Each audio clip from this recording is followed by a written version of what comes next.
L'histoire que je vous propose ce soir est déchirante, écœurante. Un enseignant censé éduquer des enfants qui détruit leur vie et abuse d'eux. Il est devenu le bourreau d'une dizaine de fillettes dont il a abusé pendant près de 5 ans. Menaces, intimidations, chantage, mensonges ont été le lot de ces fillettes dont l'âge varie entre 5 et 12 ans jusqu'au jour où l'une d'elles, prenant son courage à 2 mains, décide de briser le silence et d'en parler à ses parents. Âgée aujourd'hui de 14 ans, cette fillette en classe de 5e, que nous avons baptisée Aïcha, est l'héroïne de cette histoire. C'est grâce à elle que les autres victimes ont accepté de dénoncer l'enseignant violeur. Mais une question se pose. Comment a-t-il pu tromper aussi longtemps la vigilance des parents? Focus Faits divers vous plonge au cœur de cette histoire sordide.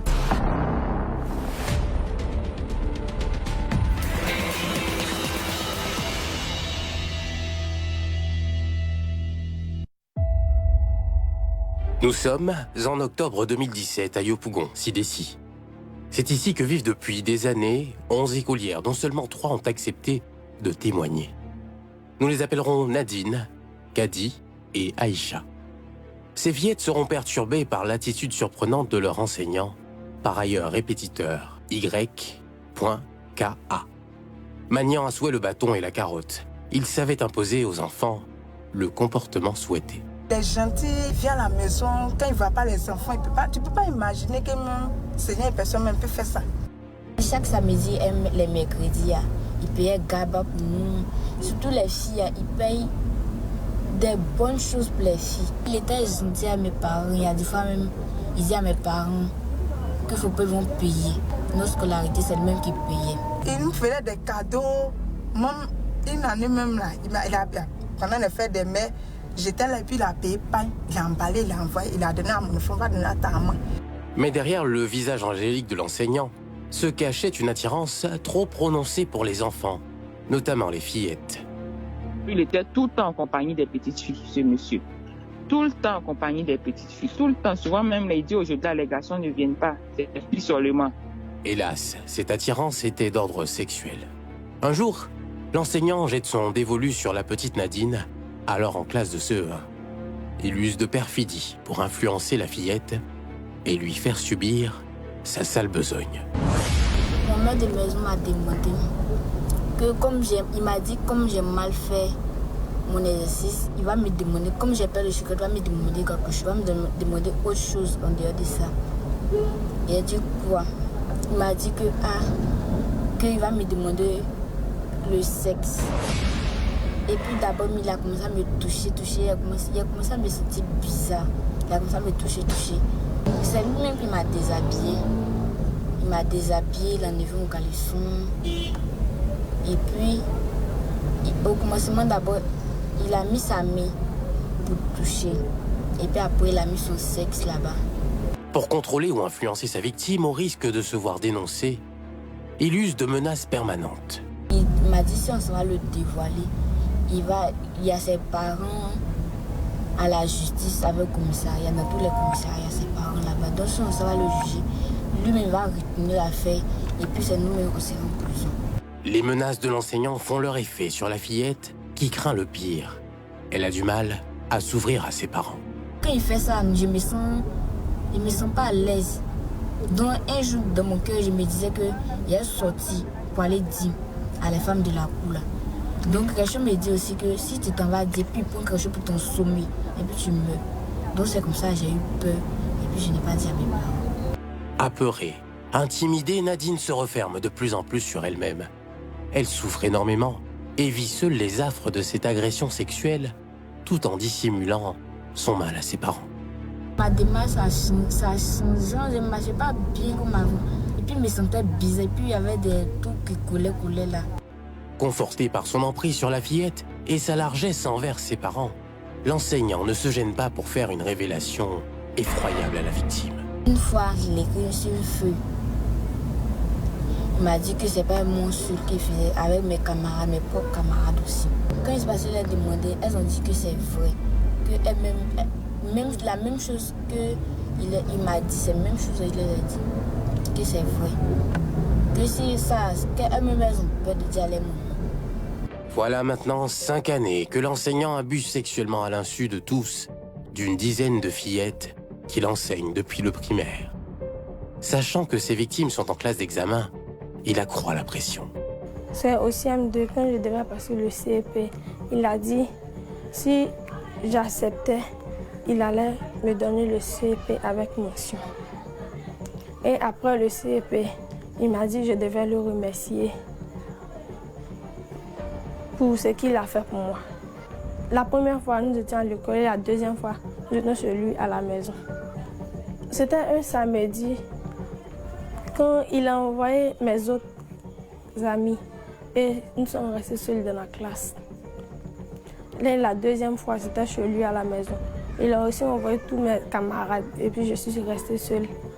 C'était au salon, dans sa maison. Il me demande de me déshabiller. Quand je me déshabille, il fait pareil. Après, il dit que ça ne va pas me faire mal. Quand il dit ça, et puis il dit qu'il va juste frotter. C'est ce qu'il faisait. Et puis quand il finit, il me donne de l'argent, je m'en vais acheter de l'eau pour me nettoyer. J'avais peur, il a dit de ne pas dire ça à quelqu'un. Que si je disais que ça allait aussi, ça allait agir sur ma moyenne, que je risquais de ne pas avoir mon CEP. Et puis j'avais peur de dire à mes parents. L'emploi du temps hyperchargé imposé par l'enseignant à ses victimes finit par éveiller les soupçons de certains parents. Tandis que pour les autres, il était impossible que cet enseignant-là puisse faire du mal à leurs enfants au regard de sa gentillesse et de son respect. À un moment, lui-même, il s'est déplacé pour venir me voir. Non, papa, il faut laisser les enfants, ils vont étudier, vraiment, je vais les prendre, ceci, cela. C'est pas affaire d'argent, juste cela. De toute façon, le monsieur l'a fait, moi j'ai peur. Que comment on étudie juste ça, même samedi, dimanche, je suis pas tout le dire que non. Ah, les dimanches, cette année, les dimanches, à samedi, il n'y a pas de laisser les enfants. Moi, c'est reposé à lundi. Quand ils vont partir à l'école, ils vont continuer l'étude là les soirs. Mais samedi, non. Mon mari, il faut laisser que non, comme c'est un gars, il est bien. Là où moi-même j'ai commencé à avoir des soupçons, un jour, il y a un jeune du quartier, il est parti à l'école là-bas. Il prenait les enfants jusqu'à même 22h, 23h passées. Parfois même les mamans même partaient les chercher à l'école. Donc on commençait à se poser des questions. Mais qu'est-ce que c'est quel cours de renfort où on maintient les enfants jusqu'à 22h, 23h. C'est là, ce jeune-là, on était en train de causer, le jeune-là m'a dit, ah, ce monsieur-là, il n'est pas sérieux. Hein, parce que l'autre jour-là, je suis parti trouver la camarade de ta copine, elle était assise sur son pied. L'inquiétude grandissante chez la mère, elle fait pression sur sa fille pour savoir ce qui se passe réellement. Son cœur de mère lui dit que quelque chose cloche. Mais elle ne sait pas quoi exactement. Toi, de toute façon, tu es là. Faut me dire, tu es malade, non. Il dit, ne me dis pas que moi j'aime les filles, les enfants, tu causes à elles un moment, quand il y a un problème, ils expliquent, j'aime ça. Mais tu ne m'expliques pas quelque chose. Parfois, je suis obligée de te forcer et puis tu vas me parler que ça ne me plaît pas. Qu'il y a quelque chose, me dit, il n'y a rien. Les parents sont partagés. Chez certains, le doute est grandissant, tandis que chez d'autres, aucune trace d'inquiétude. Ils n'ont aucune raison de douter de l'enseignant. C'est ainsi qu'une affaire vient éveiller les soupçons de tous. La mère d'une des élèves dénonce à la direction de l'école où enseigne l'enseignant des agressions sexuelles sur sa fillette. On était là, puis ils ont dit que non, ah, le monsieur là a violé une petite fille. Il dit, ah, violé une petite fille, on est venu le demander. Il dit non, je n'ai pas violé la petite, mais j'ai mal chuchoté la petite, c'est ça, surtout il a blessé. Puis on n'a pas les preuves, je ne sais pas comment la dame aussi a pris, comment elle a fait là, c'est terminé même. Donc la femme a annulé son enfant ici. Pour des raisons que nous ignorons, l'enseignant suspecté de viol n'a pas fait l'objet d'une suspension ou d'interpellation. La tutelle de son école, l'inspection de l'enseignement préscolaire et primaire de Yopougon-Kouté, n'a pas souhaité se prononcer sur le sujet, encore moins nous autoriser à interroger le directeur de cette école primaire. Nullement inquiété, l'enseignant bénéficie toujours de la confiance de certains parents. Et il continue de se livrer à cœur joie à ses actes répréhensibles, jusqu'au jour où tout bascule. Aïcha, 14 ans, la plus âgée des victimes, assiste à une scène bouleversante. Alors qu'elle croyait que l'enseignant ne s'en prenait qu'aux filles de son âge, elle surprend ce dernier en train d'abuser sexuellement une enfant de 5 ans. La classe, juste à côté. La jeune fille est sous le choc. La scène est horrible. Elle comprend qu'elle ne peut plus se taire. Prenant son courage à deux mains, elle se met à mobiliser toutes les victimes afin de dénoncer l'enseignant auprès de leurs différentes mères. Le soir même, Aïcha donne l'exemple en parlant à ses parents. Elle dit, ah, tata, je vais te parler, que je vais te dire quelque chose. Il dit, il y a quoi? Elle dit, notre maître là, il nous fait des trucs qui ne sont pas bien. Il dit, il vous fait quoi? Il fait quoi avec vous? Elle dit, il nous touche. Il dit, vous touche comment? Il touche où? Et elle a expliqué, il touche les parties intimes, il va avec nous dans les toilettes et autres, tout et tout. En quelque sorte, il couche avec elle. Il dit, et ça depuis quand? Elle dit, ça, elle, c'est depuis l'année passée. Et depuis l'année passée, tu étais au CM2. Pourquoi tu n'as pas parlé? C'est maintenant, tu es jusqu'en 6e, tu viens parler. Elle dit non, qu'elle avait peur parce qu'il les menaçait. Soit disant que si elle essayait de parler, il allait tout faire pour les recaler, pour ne pas avoir l'entrée en 6e. Ce sont des petites filles. Elle arrive à la maison, elle pleurait. Elle dit, il y a quoi? Elle dit, elle ne parlait pas. Jusqu'à 22h, elle nous a trouvés au dehors. Il dit, mais il y a quoi? Elle a commencé à m'expliquer, non, que monsieur, vous voyez ce que monsieur fait, monsieur a abusé de nous. Il dit, mais depuis quand? Elle dit, non, depuis on était de l'autre côté là-bas, on était à la psychologie, on faisait ça. Il a commencé, il dit, mais depuis, ça fait combien d'années? Jusqu'à aujourd'hui, tu m'as rien dit dessus. Pourquoi est-ce que tu fais ça? La tante d'Aïcha prend le dossier à bras-le-corps et coordonne les actions. Sur les 11 cas, seules 6 fillettes se présenteront chez le gynécologue du centre de santé de l'association gestionnaire de la formation sanitaire de Yopougon-Niangon. Des certificats médicaux sont délivrés. Le dossier est constitué. Une plainte est déposée au commissariat du 16e arrondissement. Le mercredi 5 janvier 2022, au grand soulagement des parents, l'enseignant violeur en série est arrêté sur les lieux de son travail. Il est conduit à la maison d'arrêt et de correction d'Abidjan. Cette arrestation de l'enseignant violeur soulage certes les parents, mais n'efface pas pour autant le sentiment de culpabilité qui les anime. Je me suis un peu fait des reproches parce que généralement de nos jours, les parents ne causent pas trop avec les enfants. Nous sommes un peu sévères envers les enfants. Moi, j'ai retenu qu'il faut causer avec ses enfants, surtout les petites filles. Parce que les petites filles, elles sont beaucoup rancunières, réservées. Elles ont peur. Peut-être si elles parlent, voilà, on va me frapper, comme sinon elles ont peur de parler aux parents. Je fais attention un peu à qui confier l'enfant. Voilà. Même si l'enseignant vient vers moi pour dire que je veux prendre ton enfant, ceci, cela, j'essaie de me renseigner d'abord avant de m'engager. Les 6 écolières sont prises en charge par différentes ONG, dont l'ONG Fessalis. Étreintes par la douleur et apeurées, les victimes en appellent à la justice.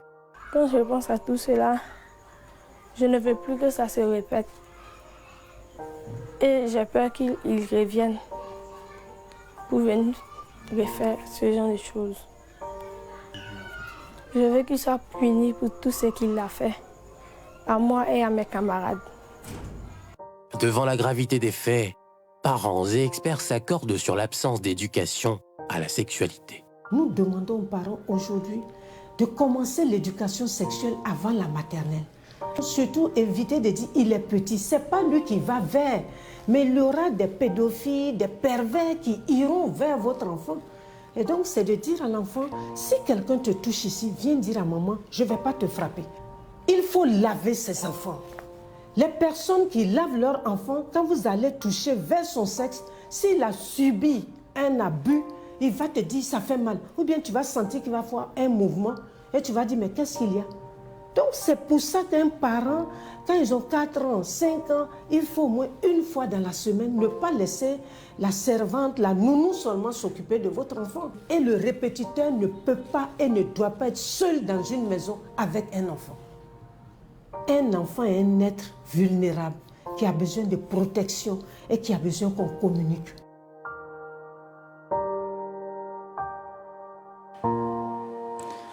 Au grand soulagement des victimes et des parents, l'enseignant répétiteur YK est détenu au grand pénitencier d'Abidjan, mais il n'a pas encore été jugé.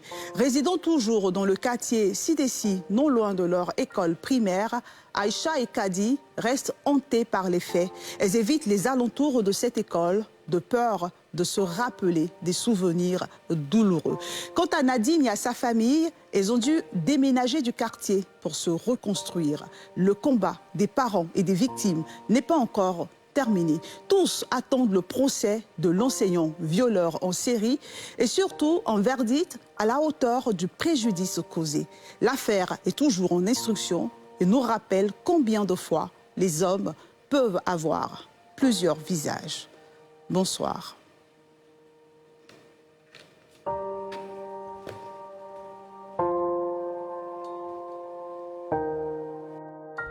Alerte Focus.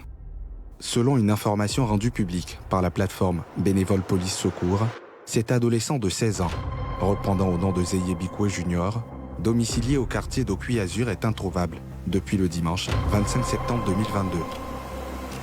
Toute personne disposant d'informations le concernant est priée de bien vouloir joindre le commissariat le plus proche ou la plateforme Bénévole Police Secours.